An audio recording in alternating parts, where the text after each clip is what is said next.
Scott Kupor, I have been so excited to have you join us on the Investing in Integrity podcast. I've been looking forward to this day for what feels like a lifetime. How are you and where are you calling in from today? First of all, thank you. I'm doing fine. I'm actually sitting in Los Gatos, which is where my house is. So we're still kind of somewhat hybrid these days, although I do find myself actually going to the office more. So we can obviously talk about what life might look like in a post-COVID world, although we're recording this at a time where the post might be in question, I guess, based on some of the more recent news. We'll see where that all goes. Right. Scott, thank you so much for joining us. This is such a privilege.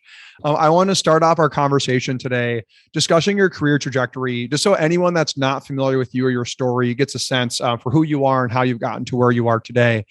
Can you just begin by telling a bit about your life story and your career at a high level? Yeah, sure. I'll give you a little bit of a background. So I grew up in the great state of Texas in Houston, and I came out west to go to school. Which was an amazing experience for me. I'd never been to California before, and was lucky enough to be able to go to school here. And I thought I wanted to be a lawyer, was kind of my basic career plan. And so, I kind of went through undergrad, and then I ended up applying to law school, and I ended up staying at Stanford for law school as well. And about, kind of after my first summer in law school, I started to get this itch that maybe being a lawyer wasn't exactly what I had hoped it would be. And what I found was I was always very attracted to kind of the transactional side of things, kind of the business side of things. And I felt myself more attracted to the business, deals around deal making and the business ideas, as opposed to kind of, a lot of the legal framework around deal making. And so that was kind of the first, kind of hint that I had that maybe I should kind of take things in a different direction. And I was mostly lucky, which is I graduated at a time in 1996 where being out here was a great place to be. The internet was just starting to boom. It had Netscape's IPO in 1995, which really kind of kicked off what turned out to be a huge, boom, and then ultimately a temporary bust cycle, obviously in the dot-com era. And so I was able to find a job as an investment banker, servicing technology companies in that area.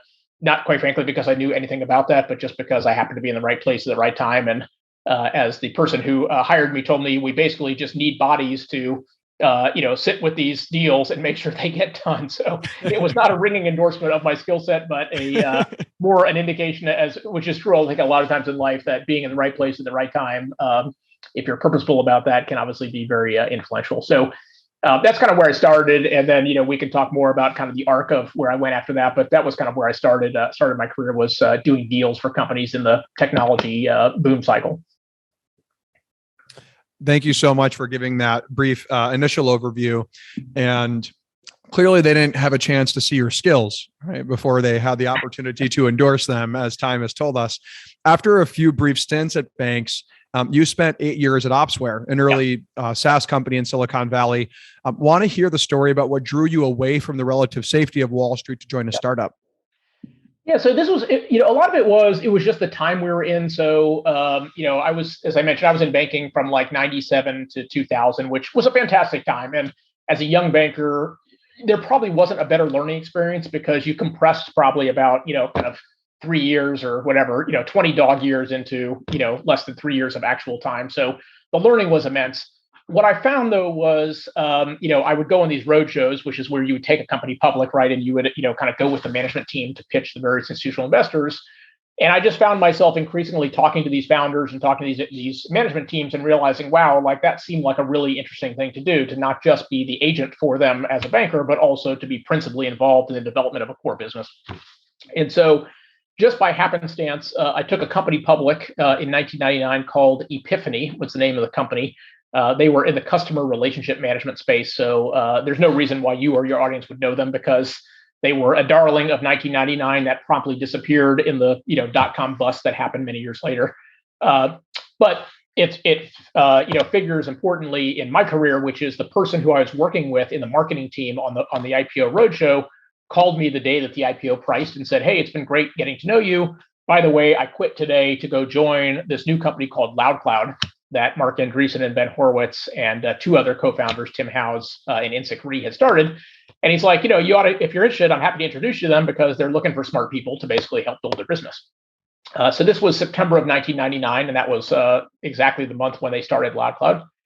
And so I said, sure. I was, again, I was smart enough to not turn down the opportunity to meet Marc Andreesen. At the time, it's hard to recall this now, but Ben Horowitz did not have the public profile that he does today. Marc was certainly well known because the Netscape IPO was still very much on people's minds. And so that's how I ended up there. LoudCloud became Opsware. So that's the kind of continuity from a team perspective. But, I went in initially in areas that I knew, which was in the finance organization to help, run a number of functions there. And then probably the most formative experience I had there was one day Ben said to me, look, as long as you're here, you may as well learn something that you don't already know. So you're in a company, you ought to go into an operating role as opposed to staying on the finance track. And, he did a crazy thing like putting me in charge of engineering organizations, which admittedly I had no expertise and no reason to be doing. But he's like, look, basically, you can't screw it up too badly because we know generally who you are and we know what you're capable of. So I did that. And then I actually opened up our international offices, and then I spent a bunch of time in the field, so running our professional services, support, and pre-sales organizations. But I'll just pause there for 1 second because I think it's an important lesson that I learned in the startup community that Ben was the one who taught me this lesson, which is the beauty of startups is if you can find a company that is in a high growth mode. It doesn't have to be a startup, but I think startups are particularly attractive in this, right? You do have the ability to compete for opportunities inside the company that you would otherwise not be qualified for if you were interviewing from the outside, right? So I use my example, of being an engineering manager. Like nobody in their right mind would have hired me from the outside had I applied for that job had I not been working there. But what you find in startups, right, is startups are always, always have fewer people than they need. They're always trying to run faster than they possibly can, and so there's a huge premium on. Do we know, do we trust, do we understand what this person is capable of doing at a functional level, even if they're not necessarily a domain expert in the area? Oftentimes that is still a lower risk and a better path for a CEO to put somebody in that role than to try to go outside. And so to me, that's, as I talk to particularly students coming out of school, I think it's a really interesting aspect of startups that gives you kind of a breadth of opportunity that quite frankly is just very hard to get in a more established company. That's incredibly helpful context. And I think it actually segues really well into my next question. A lot of our students who might be listening to the podcast, they might be thinking banking, startups, a number of different potential career paths. And even for some of our mid-career, later career professionals, they might be thinking of pivots too. In 2007, Opsware was acquired by HP, right? Cloud becomes Opsware, eventually is acquired by HP. Can you describe the cultural shift of going from working at a smaller company that you had built over a number of years to suddenly working for a giant corporation? What changed and what remained the same?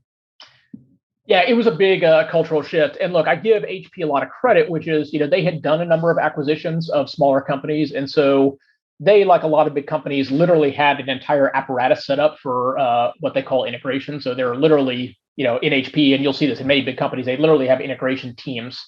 And those teams are distinct from the deal teams who do the deal. They are the team whose job it is literally to kind of minimize, the tension, minimize the conflict, and, make these integrations as seamless as possible.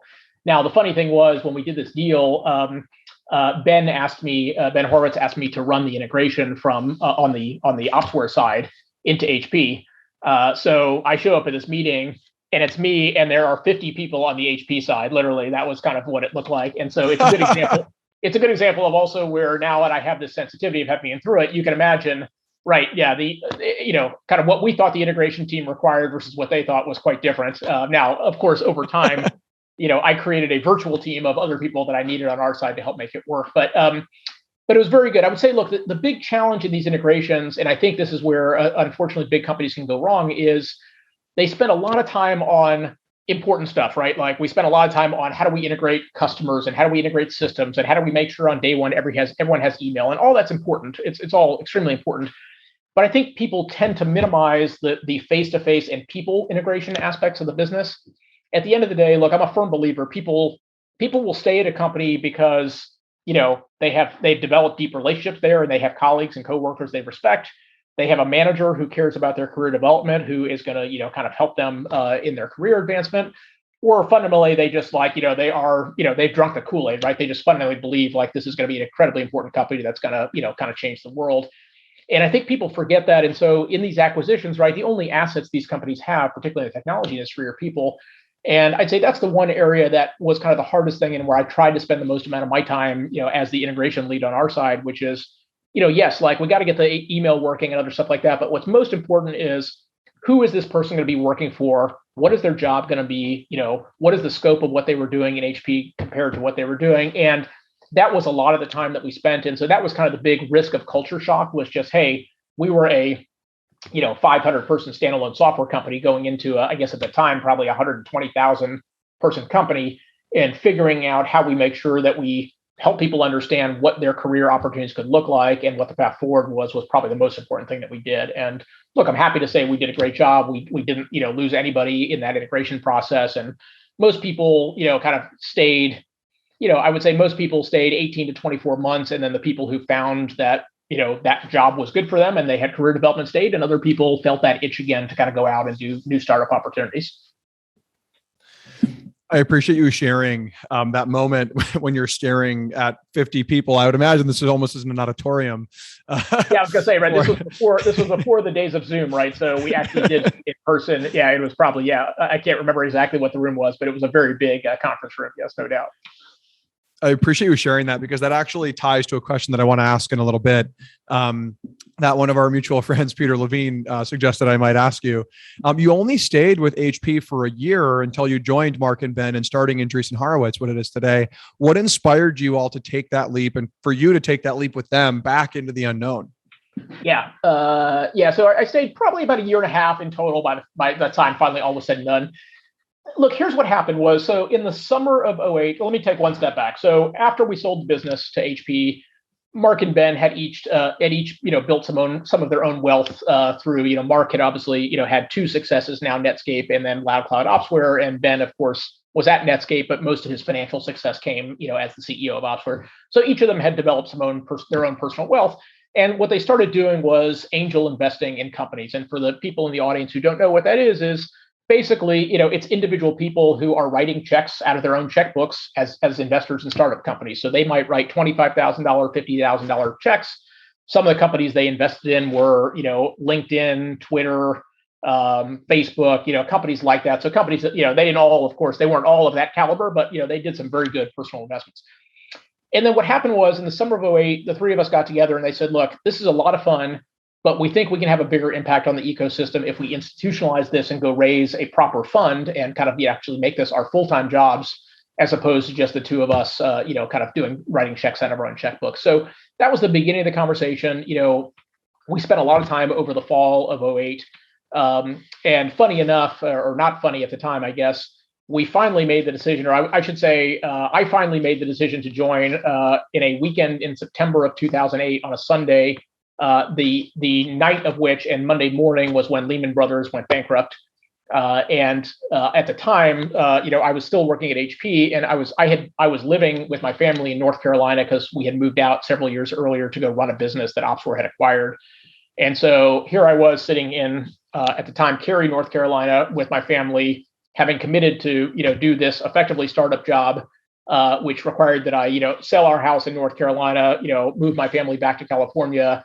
And all of a sudden, it turns out, this thing called the global financial crisis is actually now what everybody's talking about. So it was a interesting time. Look, I mean, luckily for me, I was able to make the right decision. Look, my rationale at the time was kind of, hey, look, I had a lot of confidence, of course, in the two of them. There was no question about that, or else I wouldn't have done it. But I also felt like, look, from a learning and a professional development perspective, if this worked, it would be phenomenal. And quite frankly, even if it didn't work as a business, I thought I would learn a huge amount. And worst case, I would, have to go find another job in California at some point in time, but with kind of, with their support and their backing and other stuff like that. So, while it was a hard decision in many respects, it was easy in the sense that if you think about kind of the long arc of network development of relationships in your career, this was another opportunity for me to kind of build on an existing relationship that I knew kind of capped my downside, in the sense that even if the core business didn't work, this was probably a set of relationships that was valuable for me to kind of, quite frankly, attach my wings to.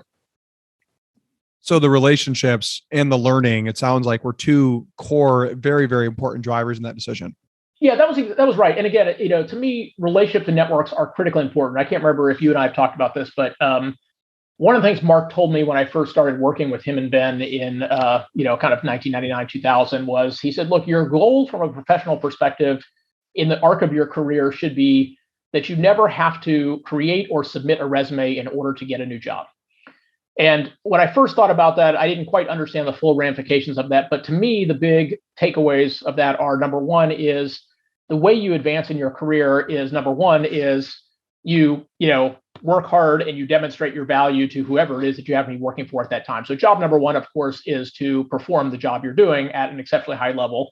But the outcome of that is you do that, but you also have to do that in a context where you're constantly building new relationships over time and constantly thinking about, not necessarily what my next job is, but like, how do I expand the scope of people that I interact with?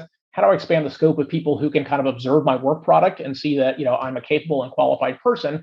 And so what Marc was really saying was the reason you wouldn't need that resume or that job or in the future to get that new job is that there would be enough people over the arc of your career who, when a job would come up, they would just say, wow, like, I know who the right person is for that job, right? I don't need to see a resume. I don't need to interview anybody because I know that, whatever Ross has demonstrated his capabilities in other areas and he'd be a perfect fit here. And look, of course, nobody just hands you a job, but I think it's an important thing to think about, particularly as a student, is doing your job obviously is critically important, but doing your job in a way also where you continue to think about ways in which you can expand the purview of your work and you can expand the range of people who know and have a chance to observe your work product, I think is a really important thing from a career development perspective. I think that's incredibly salient and helpful advice, especially for our students listening, but for literally anyone listening. And I'll even plus one that, if I may, Scott. I think I've talked to you about this in my 2 years now doing Scholars of Finance full time. One of my former coworkers at SoFi, who left and is now at one of the major technology companies and in a major fintech organization, reached out to me and said, "Hey, I've got this product management role. If you'll take it and you can pass the loops, I will hire you straight away." Right. Making 3 times what I make here at Scholars of Finance. And my answer was, "Hey, that sounds really interesting. I'm so grateful you reached out. I'm way too committed to this mission and I'm changing the world, and the world desperately needs Scholars of Finance. So if this all falls apart, I'll give you a call. But otherwise, you could offer me $1 million a year and I'm not moving." Yep. I actually want to tap into and talk a little bit about your arc at A16. You've helped build Andreessen Horowitz from the ground up as one of the, the founding team members into one of the most prominent venture capital firms on the planet. Can you describe the journey, your role in that growth, how your role has evolved, what your role is today? What was the most challenging, the most surprising, the most rewarding? Yeah, let me give you some perspective on the journey. So look, the first job I had, there was no job description. There was no nothing. Basically, Marc and Ben said to me, "Look, we want to build this investment firm and we want you to basically help us build it. And we, Marc and Ben, are going to primarily spend our time investing in companies and sitting on boards. And so can you just go figure out, like, what does it take? What are all the other things that have to happen for us to do this?" And it was at the time exciting and interesting. At the time, it was scary in that I had no idea what the job was, quite frankly. And as I said, best laid plans, there was definitely no job description for it. And so literally, from day one, it was everything as unglamorous as, we were setting up an office and, I had a summer intern actually who worked at the Stanford Management Company, which is currently a limited partner of ours. Stanford Management Company is the group that manages the endowment on behalf of Stanford University, and they were an investor of ours. So we took this intern who was leaving, and he was going to be starting at the business school the next fall. And I told him, I said, "Look, I have no idea what your job's going to be either, but I'll tell you, like, we're going to find interesting things to do to basically, help this firm get off the ground." So, we did everything from like going to Costco to buy folding tables to make sure we had, seats in our conference room before our furniture came, to setting up bank accounts. And, what in our business, you have to call capital, meaning you have to get money from your investors in order to make investments. And then I, had to learn how to actually do deals. And then, what it evolved to over time was really kind of, I think about it as kind of, a couple core areas. Number one is, I have had a general management job. And what I mean by that is there are certain functions that require professionals just to be able to run the day-to-day of the business, right? So, we have to have a finance team, and we have to have a legal team, and you have to have an IT team and an HR team. And, those are not that different from what you would have in a company. They just happen to have different, types of domain expertise. And so, part of my job has been, managing those teams and make sure, they know what they're supposed to be doing and people are held accountable and people have the right objectives and metrics and all that good stuff, right? So that's kind of a general management job, which, happens to be in the venture business, but looks probably like a general management job in any other company. Second big area I spend a lot of time is on the investor side. So obviously in our business, the lifeblood of our business is we have to raise capital from institutional investors who then give us their money so that we can invest it in companies and hopefully generate a high enough return to make them a good return on their investment. And so I spent and still spend a lot of my time meeting new investors. Sometimes those are university endowments like Stanford. Sometimes they are big foundations like the Ford Foundation. You and I were just talking before we got on this call. I just was in the Middle East a couple of weeks ago, meeting with what we call sovereign wealth funds, which are kind of large institutions that tend to be funded by the government, and the government's trying to diversify kind of the asset base and the income stream by investing in people like us. So I spent a lot of time developing those relationships, raising capital from those individuals and institutions, and then on an ongoing basis, of course, making sure that they know what's happening, we're communicating with them, they feel like we're doing what we need to do. And then the third big piece that I spent time on, and then I'll mention a fourth, which is newer for me, is on the third big piece is what I would call kind of fund or strategic management. And so what I mean by that is, when we make an investment, what are the criteria by which we want to make that investment? How do we decide 2 years from now whether we should put more money in this company or not? What's the construction of the portfolio? So do we have too much exposure to early stage companies in this sector, and should we have more diversification in different areas? When should we sell an asset, right? So sometimes we're lucky in that our companies go public and we end up with public shares in a company, and part of the decisions we have to make is do we hold on to that stock? Do we think it can continue to grow, or do we feel like the company has accomplished the objective that we intended when we invested in it, and therefore we should return that stock and that money back to our investors? So all the things around kind of optimizing for the ultimate goal of the firm, which is how do we, earn a high rate of return for our investors. And then the fourth piece, which is new in the last several years for me, is now I do spend more time principally on the investing side. So now I have a chance to work as part of our growth team and invest in new opportunities that are kind of at a growth stage instead of very early stage. And then I also spent a lot of time on new initiatives for the firm. So, we rolled out a new growth fund a couple of years ago that, I was responsible for. We have a new bio fund and a crypto fund. We're working on other new ones. So kind of as we think about new funds and new growth initiatives, I spend a lot of time there trying to, identify the right people outside the firm we need to bring in, making sure that we have a cohesive story, going out now to our investors to raise capital. So it kind of bridges all those different areas. In the process of building the firm, what have been the biggest challenges that you faced? What's been the most difficult in the process over the years? There are a couple of things I guess I would point out. Look, with any company, and this is true of ours, we don't, well, I shouldn't say any company, but I would say most companies that we deal with, which are software companies, look, we don't really, we don't produce anything. We don't manufacture anything. We are essentially in the people. And quite frankly, I like to think of us as we are in the customer service business. That's basically what we do for a living. And everything we do is about, do we have entrepreneurs who kind of feel like we respect their processes, we help them achieve their goals, and ultimately, if we do that well, then they will tell other entrepreneurs that we are good investors, that we are good people, we're good board members, we're valuable contributors to their organization. And that's how the flywheel works in this business. So like anything, you're trying to build what I would call a network effect, right? And so the hardest thing, of course, for the network effect is you have to bootstrap the network, right? When you first start Airbnb, right, you don't necessarily have renters because nobody, renters don't want to buy if there's not supply of houses. And of course, people who have owned houses don't want to put their houses on if there's not supply of renters, right? So the trick of a network is bootstrapping it and making sure that both the demand and the supply side, of course, stay in sync. And that's kind of a little bit about our business too, which is, we needed to build a network of people who knew us and who could ultimately, hopefully say good things about our capabilities. And we had to bootstrap that initially by getting out there and telling our story and kind of telling people what we believed in ahead of us actually being able to show them those opportunities. So that was kind of thing number one. And what that always comes down to is people, right? And so the lifeblood of any of these businesses is people. And so that's always the hardest thing. It's still the hardest thing is recruiting, retaining, growing your best people. Look, we live in a competitive world, and that's always a challenge.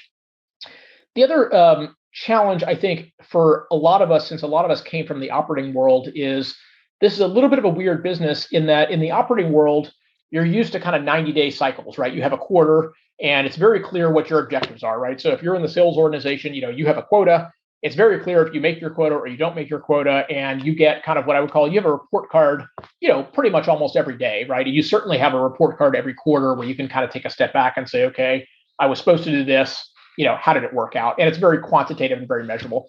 The challenge in this business is, number one, the timeframes are incredibly elongated. So we really don't know oftentimes when we invest in a company whether it's going to be successful for 3, 5, sometimes 7 or 8 years, right? And sometimes you get false signals up front, which make you think you're a brilliant person and that you can do no wrong. And then other times you also get false signals on the other side where it takes a while for the company to kind of figure out what they're doing, and therefore they may sometimes plod along at a growth rate or in a path that's different from you want. So what's really hard, I think, in this business is getting yourself comfortable that you're not going to get a report card on a regular basis, that you really have to kind of be very careful about how you judge both mistakes and, quite frankly, how you judge success, and learn the right lessons from those things. I think the big mistakes in this business are you can confuse yourself and think you're brilliant because you might have an early success that may or may not turn out to be an enduring success. The company could ultimately turn. And then importantly, if you make mistakes early on, you can also talk yourself into learning the wrong lessons from those mistakes, and that can cause you to be too risk averse and therefore not be able to be successful in this business too. So I think that's probably the biggest difficulty in this business, is just finding the benchmarks for what actually is a proxy for success and making sure you don't misinterpret those guideposts along the way. I'm finding myself reassured because as I'm building Scholars of Finance, I feel like the challenges that you face, several of those are the exact same challenges we face. Even as a nonprofit, hiring is even more difficult when I don't have a huge exit upside to offer someone. And then, when we're doing something that's very intangible, when we're saying we're inspiring character and integrity in the investors of tomorrow, purpose-driven, values-based leadership and investment stewardship, that's not measurable by its very nature. So I want to say I appreciate you sharing that. Your role in the firm has been described as, by one of our mutual friends, Peter. He has described your role as transformative for the firm, quote, nothing short of amazing.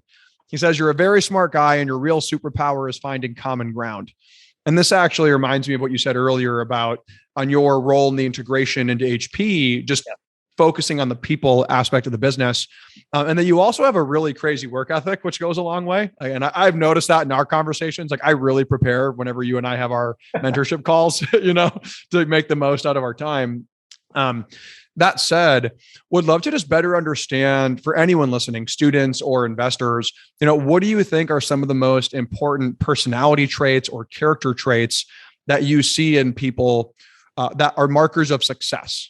And maybe we can make this located to the students. Like, think for 18, 19-year-olds listening. Yeah, look, let me say a couple things. So first of all, look, at the end of the day, particularly in your first jobs, coming out of college, right, you will have jobs that probably have very clear and very measurable outcomes in many respects, right? So, many of you might go into, as you mentioned, people might be consultants, or they might be bankers, or you might go into roles where, the job descriptions are pretty clear. It's pretty clear what the liberals are, and that's good, and that's perfectly fine. So I think, look, job number one for anybody coming out of school and starting their career is, clearly you need to do what is expected of you and make sure that you do that in a very, very high quality manner. I know that sounds like mother and apple pie, but I would say that's job number one. But I would kind of think of that as it's kind of table stakes at some point in time, which is there's lots of very smart people out there who can do a functional job that they're assigned to do. To me, the people who ultimately can go on to, have, even bigger careers and bigger opportunities are people who recognize a couple things. So let me give the listeners a little bit of analogy. So whenever I talk to students, I like to say, look, if you're a student, you have been largely living in single player mode in a linear model. Okay, so let me try and explain what I mean by that. So single player mode to me is literally, for those of you who play games, is basically meaning that, like, you're not really competing against anybody else. Now, of course, at some point in time, there's only so many people who can go to a Harvard or Stanford, so you're implicitly competing. But single player mode to me means that in school, I can generally get an A because I work hard and I study for the test, and you can also get an A too. And the fact that I got an A in most cases doesn't mean that you couldn't also get one, right? They're generally mutually exclusive. And linear to me means, again, what it sounds like, which is it's very clear what's required to go from one step to the next in your career development. And I put that in air quotes, as a student, right? Which is, if you want to go to a great college, okay, you need to do well in high school and you need to do extracurricular activities. And if you want to go on to a banking or consulting or other job, right, it's very clear what the path is, right, in many respects. What happens when you go into the working world, right, is I think you go from single player mode to multiplayer mode, and you go from linear to nonlinear. So the multiplayer mode is kind of what I was starting to explain, which is it's no longer just a requirement that you actually perform well in your function. It's also you have now a dependency on other people for success in the organization. So that dependency could be just the success of the business. That dependency could be who the other people are whose work you rely on, or who relies on your work and others. And so you're now in a multiplayer mode scenario. And I think this is one area where I find sometimes students earlier in their career can not misstep, but I would say just forget that ultimately for them to be successful in an organization, they have to not just do their work product, but they also have to understand how their work product gets used, who relies on it, and make sure that they start to build and develop relationships in other parts of the organization. So that's kind of the multiplayer mode. And then the nonlinear piece to me is really more about, quite frankly, being willing to embrace risk and take on new opportunities. And so, again, so much of, you've seen this, Ross, and we've talked about it, so much of career path is, you might think there's a goalpost out there that's linear, but the reality is, you have no idea what the actual line is to get there, to be completely frank. And so I think people tend to be too focused on, I do this step, and that enables me to do that step, which enables me to do that step. And either that puts them on a very, on a path that they may never get to, because they may ultimately realize that some of those steps don't actually lead to the steps they thought. And two is, I think it can lead you to be a little bit myopic in your willingness to think about opportunities and risks from a career perspective. And what I mean by that is, look, I'll use my own example, right, is the only reason I'm sitting in this seat today is because I happened to meet this guy, at this IPO in 1999 who introduced me to Marc. And the only reason I was there because a roommate of mine from Stanford University introduced me into this job in Credit Suisse First Boston, which is how I got on that account, right? And, all these things, like in retrospect, I can build a very linear path. The reality is those are all circumstantial things that just happen to happen.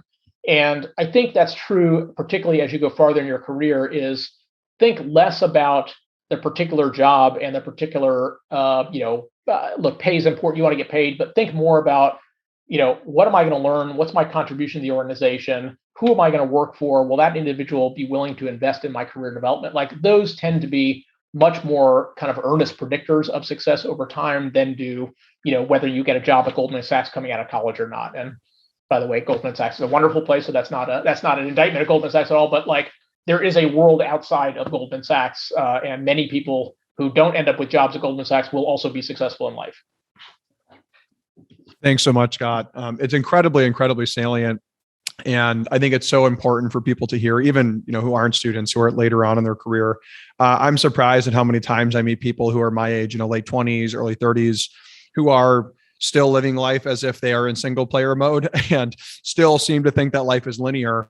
Yeah. I will note that the people I see who are still living life in single player mode are less successful and also seem just less fulfilled and less happy. Yeah. And in addition to that, people who see life as linear, they just also seem to be more anxious on the whole. And these are just my observations, just generalizations. I can't back that up with data.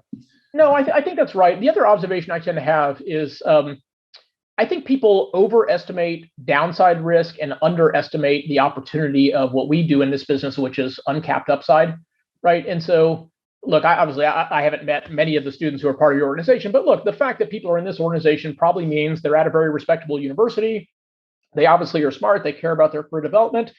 And in many ways, quite frankly, that is your that kind of caps your downside, right? It's very unlikely that, obviously tragedies happen to people, at various points in time, but it's very unlikely that you will not be successful at something you decide you want to pursue in your career, right? And success, of course, has lots of varying, meanings. But most people who are listening to this podcast or part of the organization have, in many cases, capped their downside.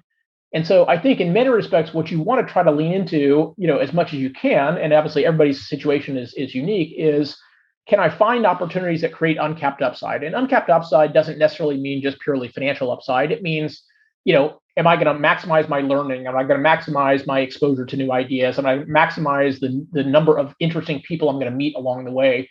Those are all, to me, uncapped upside opportunities that I think can make it easier for you to be willing to take the risk on something that appears more risky, but is really less risky because you already live in a cap downside world in many respects.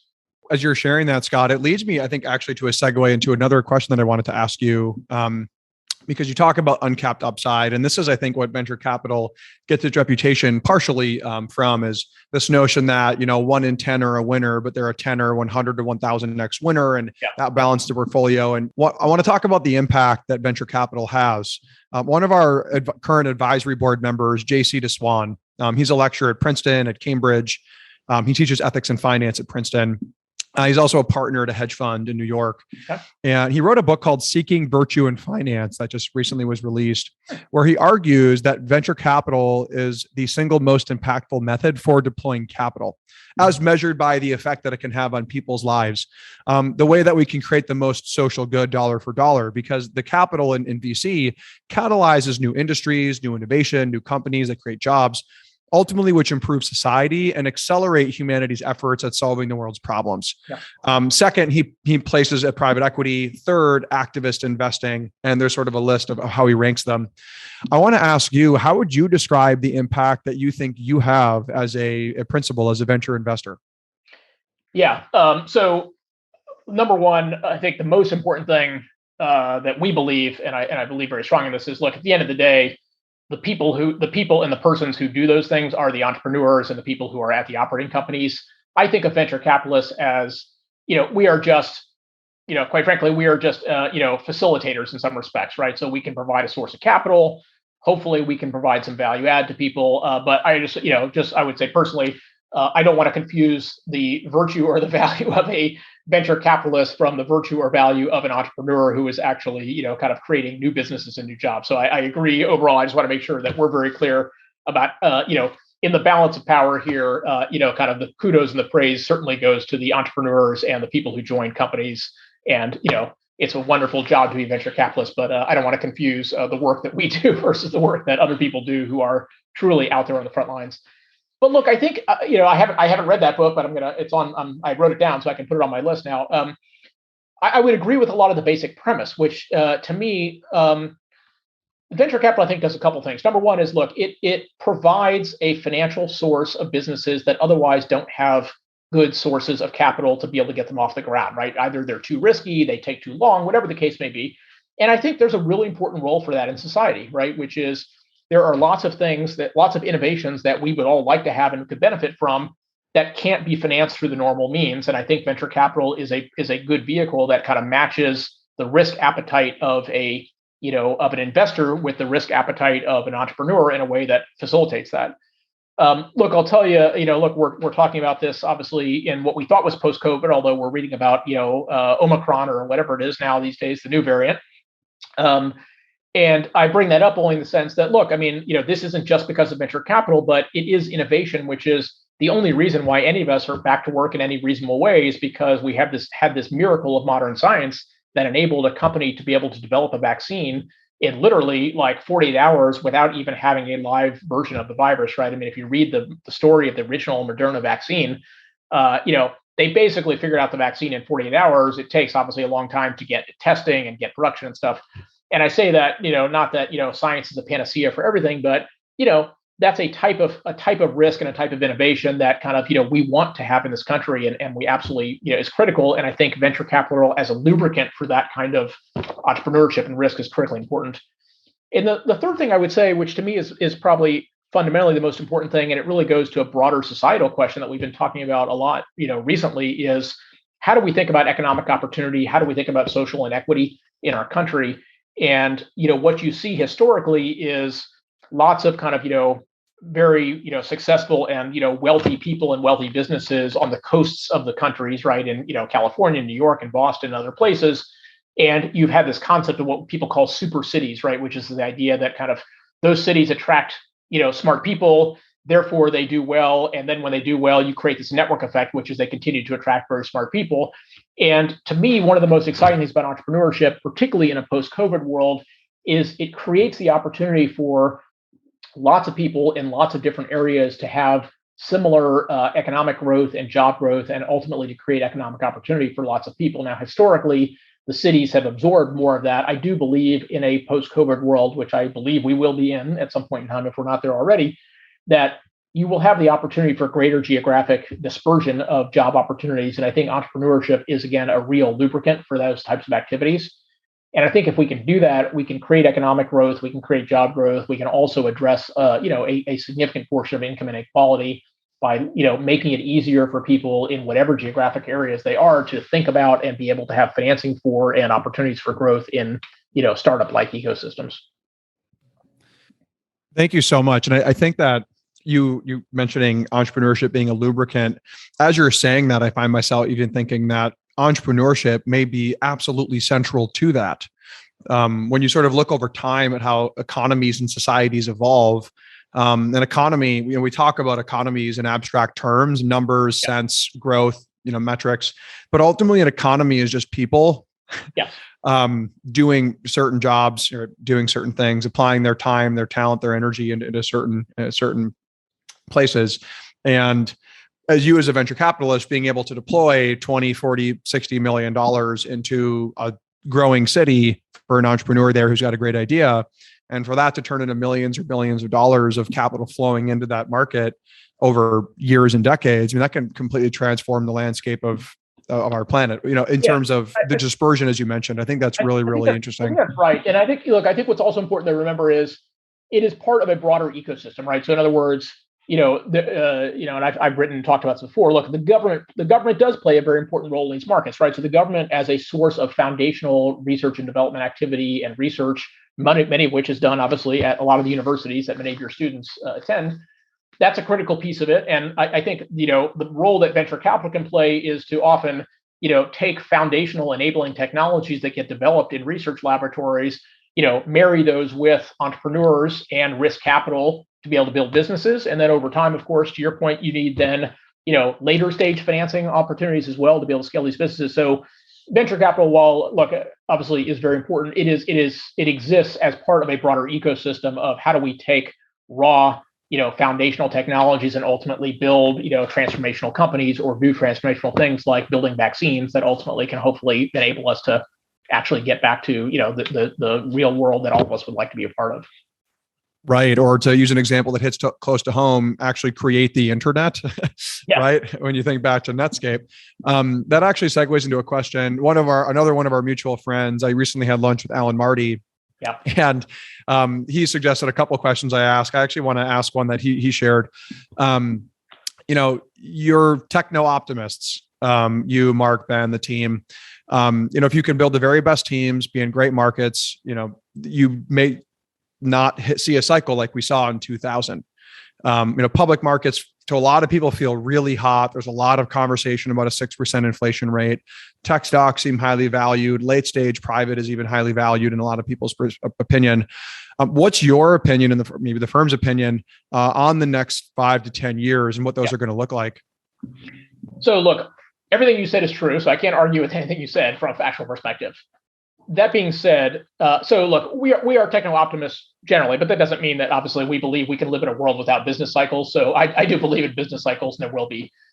My experience, though, has been two things. One is that as much as people like to forecast things, very few people actually have success in these things. And there's just too many variables. Like many of these are not like linear stochastic systems, right? And so it's very hard.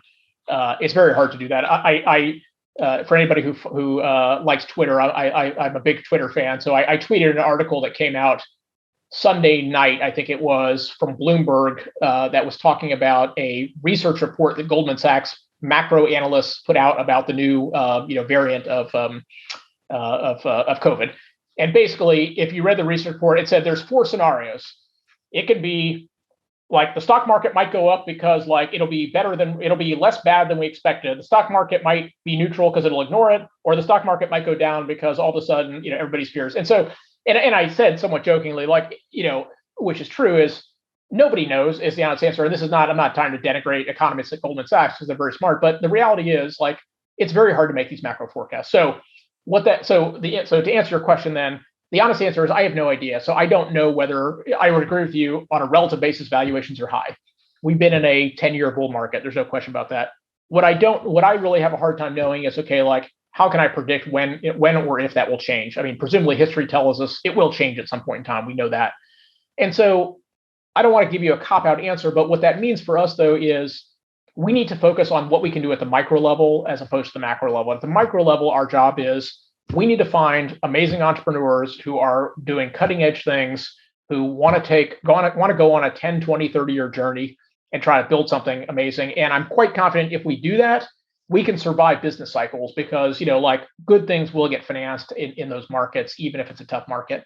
And then it also means we have to be careful that when we invest at the later stage in a company, we need to be mindful of what those risks are, right? So are we investing in a company where they need to raise money every 12 months? And therefore, if we have a concern about the macro environment, maybe that's not a great idea right now to do because, we don't know for sure that the markets will be as robust as they, have been in the next 12 months. So I think there's things we can do at the micro level. But I really just try to stay away from kind of the macro forecast because I just think we don't know. There's a great, by the way, I forget what it's called, but there's also a great, it's either on Twitter or elsewhere. There's a great article basically every year, essentially from like 2001 or 2002, somebody has predicted that the tech bubble is going to burst. And look, at some point they will be right because, even, as we know, a broken clock is right at least 2 times a day. But we've been having, as interesting as it is, we've been having this discussion for a very long time that everything feels rich and overvalued. Look, the optimist in me says what this is a recognition that technology continues to play a more and more important and a more pervasive role in all of our lives. And that doesn't mean every company will work. It doesn't mean things are worth infinite amounts of value, but it's not surprising to me over time that you might recognize the value and the importance of technology through higher valuations and, more optimistic views of how big some of these companies can become. Thanks so much for sharing that. And you mentioned thinking in the long term with the 10-year bull market. It's real. I tell a lot of people, if you take the Dow Jones Industrial Average and you go out to the max view at that chart, you can see, 98, 2000, 2000, 2008, you can see up to 97, 2008, all these major dips. When you look at those in a 12-month cycle, they look horrific. But when you zoom out and you look at it on a 60, 70-year time horizon, it's suddenly a very beautiful graph that's kind of more or less smooth up and to the right. That's growing exponentially. You also shared a lot of your thinking as an investor. Can I transition into a couple rapid fire questions? Absolutely. Yeah. Okay. What do you think for those who are aspiring to be future VCs or better VCs? What are a couple traits that make a world-class early stage and growth investor? Yeah. So there's 3 things. There's 3 things you got to do to be successful with this business. You got to be able to source. You got to be able to find the great deals and great entrepreneurs. You got to be able to pick the good from the bad. And then you have to be able to actually add value to those companies in their journey, basically. So those are the 3 things that you got to do. We can spend hours on those, but that's in rapid fire. Yeah. Those are the 3 things that matter. For those who want to become founders, and I hear from more and more of our students that they want to be founders, what are the traits of exceptional entrepreneurs? Yeah, there's so many, but look, I think probably the most important in my mind is can you convince rational people to do irrational things is how I would describe it. And so what I mean by that is, look, can you basically convince, as Marc and Ben did to me back in 1999, can you convince somebody to quit a very good paying, very safe job that has a very clear future to go join a crazy startup that has a 1 in 1,000 chance of succeeding at the end of the day? And so, whether it's your evangelical skills, it's your kind of preaching skills, whatever it is. And I mean that in a positive way. I don't mean, again, none of this is trying to hoodwink people, but it's, can you create a compelling opportunity that causes people to do things that, quite frankly, as I said, might be irrational at first blush. Amazing. For those people listening I'll actually include myself in this. I'll use myself as an example. What key advice would you give to anybody who wants to build an organization that has a long-term impact on the world, that has real staying power? What advice would you give me? Look, I think that you and I've talked about this a little bit. Look, the most important thing is, the most important job of you as the CEO is 2 things. One is to obviously create the long-term strategic vision of the company. And then I think the other most important job of a CEO is make sure the trains keep running. So the biggest failure modes, I think, for CEOs is they don't enable decision-making to happen in a rapid enough pace, and people either try to intuit what the CEO wants them to do, or they are waiting for the CEO ultimately to make decisions. And so I think those are 2 critically important things. And so creating an organization that, where everybody understands the objectives, everyone's very clear about what a decision-making process is, and then also people are very clear, at least in my mind, that as long as everyone understands the objectives, the tactics that which people go about to try to accomplish those objectives is something that you're really ultimately relying on the people you hire to do. And so a less prescriptive organization and one that actually encourages people to, kind of figure out the right path, as long as we all agree on what the right endpoint is that we're trying to get to. Thanks so much. Two last rapid fire questions. I know we're coming up on time here. Sure. Yeah. You've been very involved philanthropically over the course of your career, holding various positions at places like the St. Jude's Children's Hospital, Stanford Medical Center, the Rhodes Trust, among many others. With such an illustrious career and a busy life, how do you pick an organization to help, and how do you make that fit into your life? Yeah, it's increasingly hard to find time, as you know. You just get busier and busier. But look, I just feel incredibly lucky, and I feel like I've been, lucky in so many respects to meet great people and be able to kind of accomplish, all the things that I wanted to in my professional career. And I just feel like now I'm at the stage where, organizations that, kind of reflect my values, that enable me to kind of, give back, quite frankly, is really an important thing that I want to do. So it's, that's really the main focus. Thanks, Scott. And for my final question, related, I'd love to know what stood out to you about Scholars of Finance, what our mission, and you've been very generous with your time. You've been advising me personally. Here you are in the podcast. You've been helping in a number of ways. Why did you choose to get involved, and why might you encourage others to get involved with SOF as well? Yeah, look, what's impressed me is a couple things. Number one was, look, the organization and what it stands for, and trying to encourage people to go into finance roles, but also recognize that, doing so doesn't mean that you have to sell your soul to do that, that there are, finance and ethics and morality are not incompatible things. I mean, that is an important mission for me. Secondly, and I think I've said this to you personally, right? I think, what the reason that you and I have spent time together is, look, I just am impressed by the way you're thinking about the organization, kind of the ambition you have to grow this thing. And, again, to me, like in a small way, if I can help, a CEO who's kind of knows what the goals and the ambition is, but, kind of really wants to kind of, have sounding boards to bounce ideas off of, to me, that's actually a great use of my time. Thanks, Scott. Really, really appreciate it. We're at time. And I'm so grateful for you coming on the podcast today. Just thank you for coming. Hope to have you on again soon. And there's so many more questions I didn't get a chance to ask today. Hope you have an amazing day, and look forward to having you on again in the near future. Well, thanks Scott, for the opportunity. I appreciate it.